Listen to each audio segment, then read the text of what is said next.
ህዝባዊ ወያነ ሓርነት ትግራይ ብሕቡእ ዝገብሮ ዝኾነ ይኹን ልዝብን ድርድርን ከም ዘየለ ኣፍሊጡሎ ነበር አባላት ሰራዊት ሓራ መሬት ዝኾነ ተመስገን ዳዊት ኣብ ዞባ ደቡብ ሓላፊ ዴስክ ኮይኑ ተመዚዙ ርክብ ህዝብታት ትግራይ ኣምሓራ ንምጥንኻር ዝዓለመ ውዳበ ተጣይሹ ሕሞራ ሓደ ኣዛዚ ሰራዊት ከም ዝተቀተለ ተሓቢሩ ኣይተ ጌታቸው ረዳ ንምስክርነት ቤት ፍርዲ ክቐርቡ ምዃኖም ተፈሊጡ ዝኸበረ ሰላምታና ኣብ ዘለኹም ወይ ብጻሕኹም ክቡራት ተኸታተልቲ ዕለታዊ መደብና ዜናታት ዝዕለት በኣርእስተ ዜና ፈሊምና ናብ ዝርዝሮም ክነስክረኩም ሰናይ ጻንሒት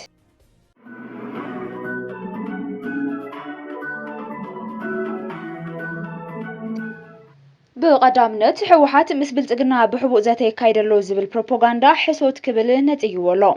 ንፖለቲካዊ ዘተነጺካ ህዝቢ ምትላለይ ከኣልን ክብል እውን ንብልጽግና መልእኽቲ መሓላሊፉ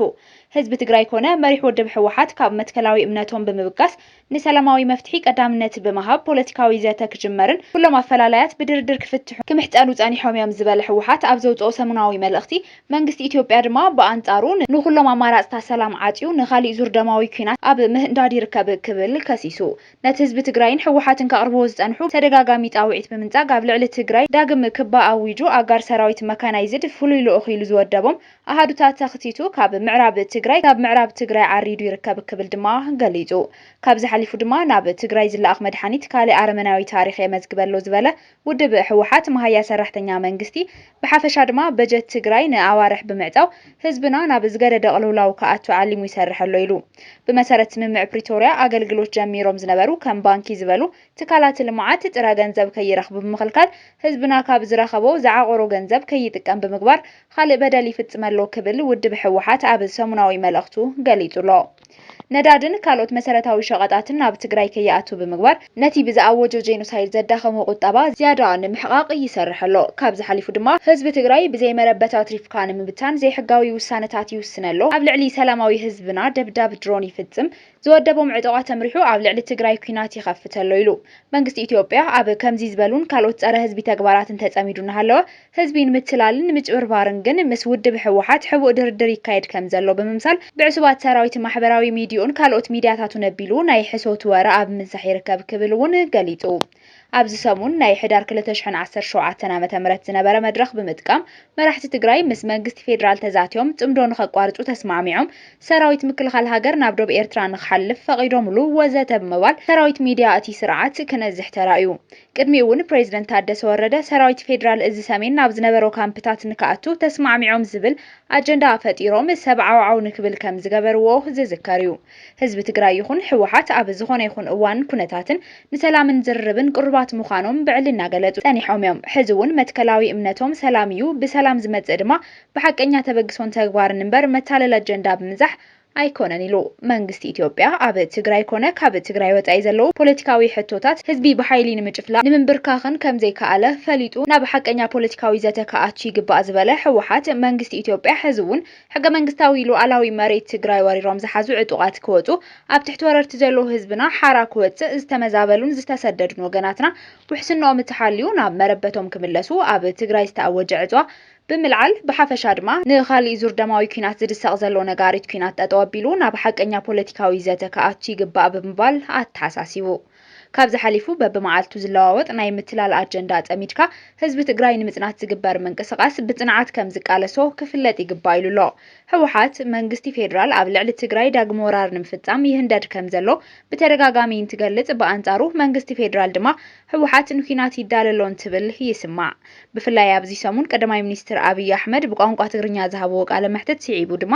ህዝቢ ኢትዮጵያን ማሕበረሰብ ዓለምን ንኽድግፉኒ ዘኽእሉ ዝበሎም ፕሮፓጋንዳ ሚድያታቱ ገይሩ ብሰፊሑ ምጓሕ ጀሚሩ ይርከብ ካብ ነበር ኣባላት ሰራዊት ሓራ መሬት ዝኾነ ተመስገን ዳዊት ኣብ ዞባ ደቡብ ሓላፊ ሓበሬታ ዴስክ ኮይኑ ተመዚዙ ካብ ቀረባ እዋን ነዘ ምስ ላዕሎ ተመራርሓቲ ሰራዊት ዝፈጠርዎ ምስሓብ ስዒቡ መራሕቲ ናይ ሓራ መሬት ዕጡቕ ናይ ስልጣን መፈጸሚ ክብሉ ክኸስዎ ተሰሚዖም እዮም እዚ ከም ዘሎ ኮይኑ ኣብ ምዕራብ ትግራይ ሰልፊ ከካይዱ ዝቐነዩ ወረርቲ ሓይልታት ኣብ ከባቢ ቆቦ እውን ቀፂሎም ኣለዉ። ኣብ ቆቦ ህዝባዊ ሰላማዊ ሰልፊ ከም ዝተኻየደ ተሓቢሩሎ። ነበርቲ ከተማ ቆቦ ክመርጹን ክምረጡን ዝጽውዕ ህዝባዊ ሰላማዊ ሰልፊ ከም ዘካየዱ ቴሌቪዥን ክልል ኣምሓራ ካብ ቤት ጽሕፈት ኮሙኒኬሽን ዞባ ሰሜን ወሎ ንዝረኸበቶ ሓበሬታ ብምጥቃስ ትማሊ ቀዳም 7 መጋቢት ኣብ ዘቃልሐቶ ዜና ሓቢራ። ኣብቲ ሰላማዊ ሰልፊ ነበርቲ ራያ ኣላማጣ፣ ባላ ከተማ፣ ኣላማጣ ከተማ ኮረምን ወረዳ ኦፍላን ከም ዝተሳተፉን ሰልፈኛታትን መርጽን ክንምረጽን ሕገ መንግስታዊ መሰልና ስለዝኾነ መሰልና ይከበር ብምባል ድምጾም ከም ዘስምዑ እታ ቴሌቪዥን ገሊጻ። ብመሰረት ሰበስልጣን ከባቢ ዝሃብዎ ሓበሬታ እቶም ሰልፈኛታት ነቲ ሃገራዊ ቦርድ መረጻ ኢትዮጵያ ዜጋታት ኣብ 7 ሓፈሻዊ መረጻ ክሳተፉ ዝወሰነ ውሳነ ግብራዊ ክኸውን ከም ዝድግፉ ገሊጹ። ነቲ ዝተኻየደ ሰልፊ መልኪቱ ካብ ወገን ትግራይ ዛጊድ ዝተዋሃበ ሓበሬታ የለን። ኣብ መንጎ ብልጽግናን ሕወሓትን ዘሎ ፖለቲካዊ ወጥሪ እናባእሰ ይኸይድ ብምህላው ኣንፈቱ ናብ ዓውደ ኩናት ዘምርሕ ኣካይዳ ብወገን ብልጽግና ዝረአ እኳ እንተኾነ ኣብዚ ሓፂር ግዜ ግን ፌደራል መንግስቲ ሁለንተናዊ ዘመተን ፕሮፓጋንዳን የዋድድ ከም ዘሎ ተንተንቲ ይገልጹ። ርክብ ህዝብታት ትግራይ ኣምሓራ ንምጥንኻር ዝዓለመ ውዳበ ተጣይሹ። እቲ ኣብ ዲያስፖራ ዝተጣየሸ ተስፋን ሰላምን ዝበሃል ውዳበ ህዝብታት ትግራይ ኣምሓራ ንኽጋጨው ዝፈሓሱ ውዲታት ንምፍሻል ዝዓለመ ከም ዝኾነ ተገሊጹሎ።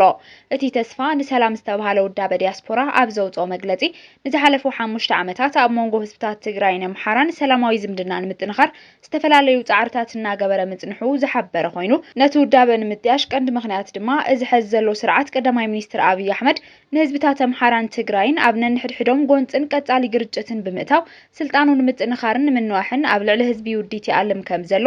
ኣቐዲሙ ስለ ዝተረድአ ምዃኑ ኣፍሊጡ።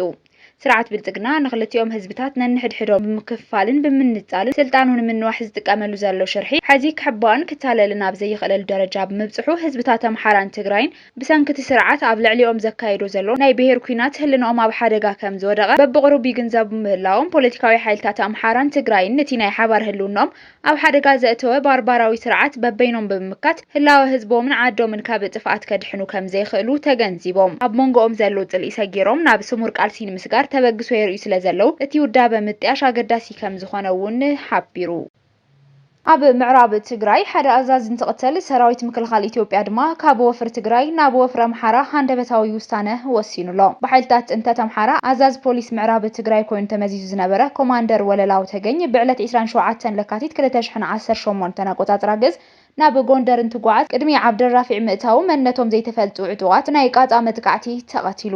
ኣብ ዞባ ምዕራብ ትግራይ ወረዳ ጸገዴ ጣብያ ማይ ዓጋም ኣብ መንጎ ፋኖን ናይ ብልጽግና ምልሻን ነበርቲ ጣብያ ጎንፂ ተፈጢሩ እዩ። ተፈጠረ ጎንፂ ሰፈር መለስ ዝበሃል ኣመራርሓ ፋኖ ልዕሊ 100 ዝኾኑ ኣባላት ተሰሊፎም መበገሲኡ ካብ ከባቢ ወልድባ ኣብ ምግባር ናፍቲ ከባቢ ወራር ንምፍጻም ኣብ ዝተንቀሳቐስሉ እዋን እቲ ጎንፂ ዝተፈጠረ እንትኸውን ኣብቲ ጎንፂ ዘጋጠመ ኪሳራ ድማ ካብ ፋኖ 6 ሞታትን 2 ቁስላትን እንትኾኑ ብወገን ናይ ብልጽግና ምልሻ ድማ 1 ሞትን 4 ቁስላትን ከም ዝኾኑ ምንጭታት ሚድያ ባና ወልቃይት ገሊጹ እዩ።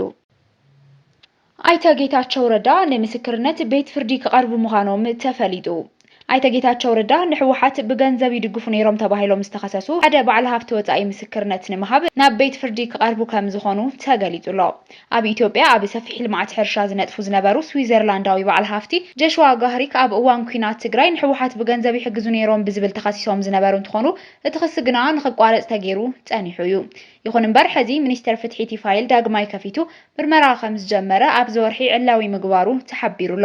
እቶም በዓል ሃፍቲ ኣብ ራያ ዓዘቦ ሰፊሕ ናይ ሕርሻ መሬት ዝወነኑን ኣዋፋሪ ኤሊም ፋርምስ እንትኾኑ ኣብ እዋን ኩናት ትግራይ ማለት እውን ኣብ 2014 ዓ.ም ልዕሊ 1.2 ሚልዮን ቅርሺ ጥረ ገንዘብ ሒዞም ናብ ክልል ትግራይ ካኣትዉ ኣብ ዝፈተኑሉ እዋን ከም ዝተተሓዙ እዩ ዝወፁ ሓበሬታታት ዘመልክቱ።